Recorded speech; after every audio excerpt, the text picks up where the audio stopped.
My phone screen glowed in the dark kitchen. The balance stared back at me. 0, 0.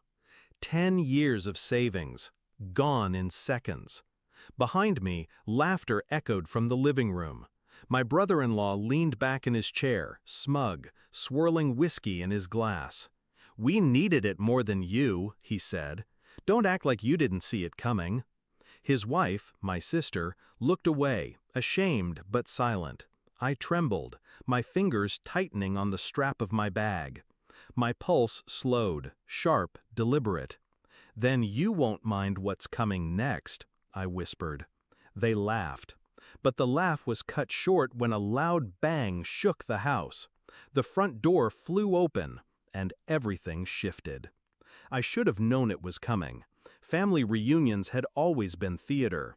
My parents fawning over my sister, bragging about her mediocrity like it was brilliance. Me, the quiet one, the worker, the dependable background character. "Your sister has a new car," Mom would beam. "Your sister's husband just got promoted," Dad would add.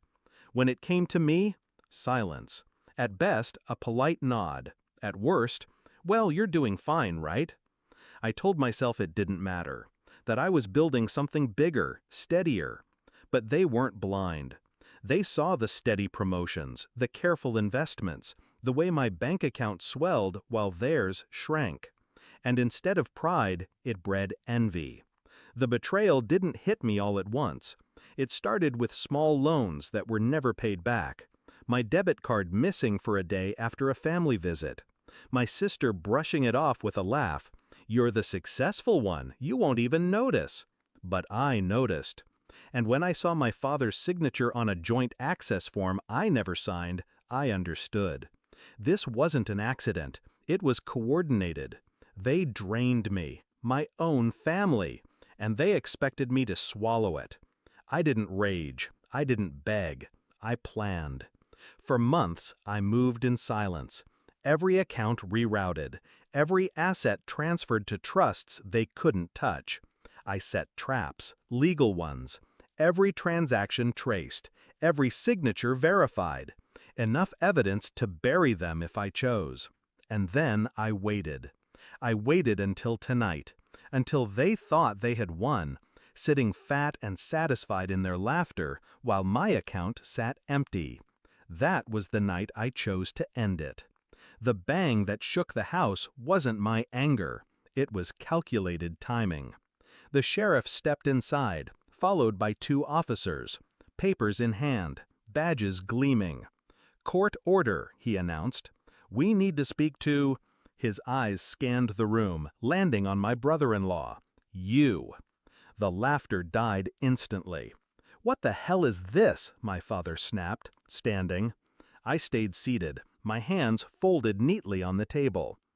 "Identity theft, fraud, misappropriation of funds."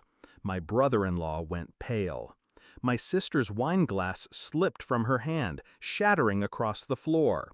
The sheriff dropped the file onto the table with a heavy thud. My statements, their signatures, bank records lined up like dominoes. Every piece of evidence tied neatly together. By me. They turned on me, wild-eyed. You did this?" my sister hissed. "No," I said softly. "You did this. I just made sure the right people knew." The officers cuffed my brother-in-law as he sputtered excuses. My parents shouted, demanding explanations. But the sheriff's voice drowned them out. "You're looking at felony charges. Federal time."